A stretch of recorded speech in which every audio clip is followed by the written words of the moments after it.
Good morning, everybody. Orange J here with another War of the Visions video, and finally, guild raids are here. We can do the real things today, and we can see what the prizes are, just kind of get a better feel for what's going on in general. There's a lot of stuff to learn here. A lot of it will seem kind of like self-explanatory for people who've played the game for a while, but I do have some good tips, and I want to show off some comps that I'm using and ways you can debuff these bosses to make the fights a whole lot easier. So let's talk about that. Wasn't smooth at all, but let's go. Okay, so first things first, I do want to look at the rewards that we're getting for clearing some of these bosses, and check these out. They're pretty dang cool. First of all, as you're clearing them, you're getting these Magicite large summoning tickets. That's really neat. I know that especially for Baby J's account, he is starving for Magicite. So having an event that drops Magicite is a huge deal. Plus then you're getting these dragon statues and tokens. Those are kind of whatever.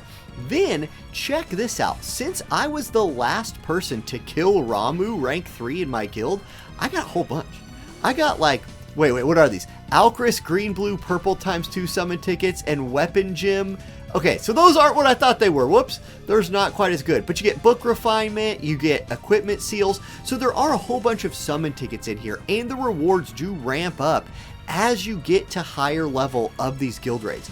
For example, if I looked at Ramuh rank 4 right here, let me see. Though I'm now getting 2 of these large summon tickets for whenever we clear him instead of just 1. Now, I can't challenge him again because I fought my Earth team already. But I do want to show off, I want to show off a fight. I'm going to go ahead and do this live. I'm going to jump into the Kraken, which is a water element boss, and I'm going to challenge him with my lightning team. So where'd I put these boys? I got this lightning team ready to go. Here we are. Now, the reason I'm doing this, I want to show you guys just how powerful some specific debuffs and breaks can be on these bosses. Before I jump into the fight, notice I have auto battle off and initial placement on. Biggest tip of the day, you need to do initial placement to set up your combos, to set up whatever you're trying to do. Okay, let's hit embark. I've practice ran with this a couple of times. And this is a level 4 boss, right? So no longer am I getting AP up plus 60 when the fight starts. At level 4 plus, you really have to start doing a lot more strategizing because those big buffs that you're getting in those first 3 ranks go away. So initial placement's a big deal. I'm going to take Charlotte. Right here is just fine for Charlotte. She's got a lot of move. I need her to start right there. 9S. He's my biggest damage dealer. I'm going to put him right where Shootcelt is standing. I'm going to take Shootcelt. I'm going to stick Shootcelt back here where Cloud is. I'm going to put Orlando, the OG man himself, up front right here. And I'm going to keep Cloud right here. Now, the reason I'm putting Orlando and Cloud up front is I want to debuff this boss in 2 important ways right when the fight starts. So I'm going to hit go, and here we go. We're off to the races. First off, Charlotte. I'm going to pay attention to my order over here on the side. I know my camera's kind of blocking that, I'm sorry. But I'm going to have Charlotte just move forward and stop. I can scroll down here a little bit, and if I just have her do nothing else, she's not going to take another, she's going to get to take another turn before the boss goes. And that's a big deal because she's my steal time person. On these raids, the Kraken and Ramuh, you can steal time from. That's a big deal. So Charlotte going to just go there and wait. Then 9S is going to step forward. He's one of my biggest damage dealers in this. With his Drain Rush slashing attack, I'm going to have him walk forward and pop bells. I need him to have all the AP in the world. He's now ready to pop off. Now Cloud, I'm going to need Cloud to buff at some point in this fight, but before he does that, I want to lower the slash resistance of Kraken immediately before we start doing any damage. Because if we look at his resistances, you can see he's neutral to all of these attack types. You can debuff that. You can break these resists. That's a huge deal. So I'm going to walk up to him. I'm going to go braver. Boom, his slash resist is down. Now he's weaker. Orlando's going to step forward. Orlando has crush armor. So watch this. I'm going to target him. Notice that Kraken's, well, first notice that Kraken's slash resist is now minus 25. He's also running 0 defense. He doesn't have to run 0 defense. Let's lower that a little bit with a crush armor. All right, now Shootcelt. I just need you to get in range, my man. So I'm gonna take advantage of a TMR right here that gives me move and jump, and I'm gonna start moving Shoot Cell into range. Charlotte's turn. Charlotte, what I need you to start doing now is stealing time. I can't have this Kraken taking turns and breaking my chain. So boom, there's a steal time. I love Charlotte for that, and now it's time to start building a chain. 9S's first attack against this guy, I'm going to use Drain Rush.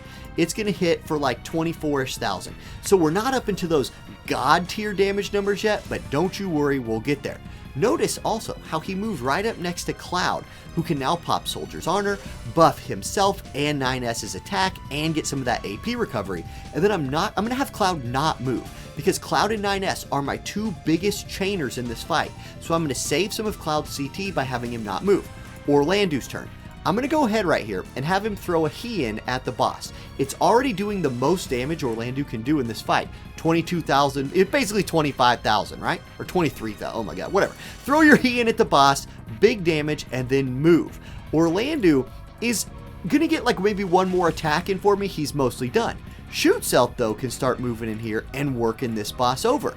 I have the vision card that gives triple tick on Shoot Cell, so he can do a big chain builder for me right here with a triple tick. And now I got to start paying attention to CT a little bit more. Notice Kraken is the next person to go, or all the bad guys are the next people to go. I'm not going to let that happen. I'm going to have Charlotte steal time from the Kraken. There we go. And then do I want Charlotte to move or not? If she moves, it's fine. I'm going to go ahead and just have her move. Little minor adjustment right there. Okay, now my chainers are back up. It's Cloud's turn. We are going to drop a triple slash on the boss. Look at this damage. This is actually going to do almost 75,000 damage a swing. Like, it's not going to say it does that much, but I'm going to crit. And so because I'm critting him, it does so much damage. Now, Drain Rush, same thing. It says it's going to do 61,000. It's actually going to do 70-ish thousand damage. That's just huge. It's so much damage. Now, Orlando, I'm just going to I need Orlando to just gain some AP. So I'm going to just have him cast, like, Illusion right here, and then I'm going to have him walk around, just kill some time. You'll get one more attack in. Notice we have 6 turns left. At this point, I need to start paying attention to, like, what I want Charlotte to do for the rest of this fight. So I'm going to have her move forward right here and steal time from the boss. And this might be her last turn. No, I think she'll maybe get one more, and she might get the last hit. So Shoots Out, you're up. Keep building that chain as much as possible. 3-hit slasher right there. Now, my Shoot Cell is not level 120.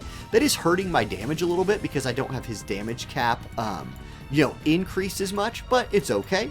Triple slash on the boss. Let's do 75,000 more freaking damage real quick. Great. 9S, you're up. Drain Rush this fool. 70,000 more damage online. Excellent. Also, a whole lot of healing, by the way. A whole lot of healing. Now, something else I could have done that I didn't do. Watch this. Another way you can debuff these bosses, and this is a big tip for moving on later, is Charlotte or Orlando, like Samurais have this, by the way. She can walk up here and do a move, Lightning Strike.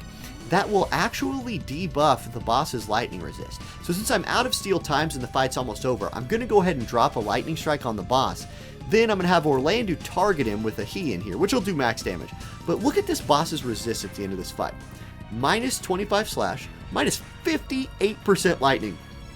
Lightning units are just killing the hell out of this guy at this point, and minus 25 defense. So, like, yes, it's very important to focus on building your chain and things like that, but all of these defense breaks are a huge bonus. Here we go. Orlando's going to drop the He-In. That's my fight. I'm now out of turns, but I maximized the amount of damage I could do right there by building a huge chain, debuffing the boss, and let's see what this score is. I bet you I'm pushing 450, 500,000. 474,000, and that's on a rank 4 where I have to worry about building up some AP because I've lost that massive AP buff. You guys, I'm telling you, on fights in rounds 1, 2, 3 of these raid bosses, you can push 550, 650,000 because you don't have to worry about generating AP. You can just walk up there and start unloading. I'll share a screenshot in the video of that. But let's move on to some other tips. I want to break down just a little bit more for you on how to get these big scores and how to like maximize your opportunities. Okay, let's do a couple of more tips right here before we end the video. One thing I want to shout out is how cool Exorcist is. This triple tick, being able to give a 3-hit elemental slashing attack to any unit that can use either a greatsword main job or even a greatsword sub job now is a huge deal. Like, this is the lightning team you just watched, but if I go to my earth team right here, I have this on Oberon. Oberon has a greatsword sub job. He has Nightblade. So you give Oberon his spear that gives him elemental attack up. That's good for his slashing moves too. You can give him a 3-hitter with Exorcist. Boom, you have a PvE unit in Oberon that otherwise would not necessarily fit into a slashing chain team. Debuffs. Let's talk about who can debuff these enemies. I showed you an elemental debuff, right? Samurais have that. Charlotte has that. They're mixed in. Zombie Ryryu, by the way. What are the Ruin Knights? Check this out. Ruin Knight. Oh, I'm sorry. It's on his sub job. If you go to Zombie Ryryu sub job, Earthbreak Ruin, this is a massive Earth Resist debuff. It'll hit the boss, make everybody else do more damage. Take care of those things. You can also debuff Unit Attack Resist.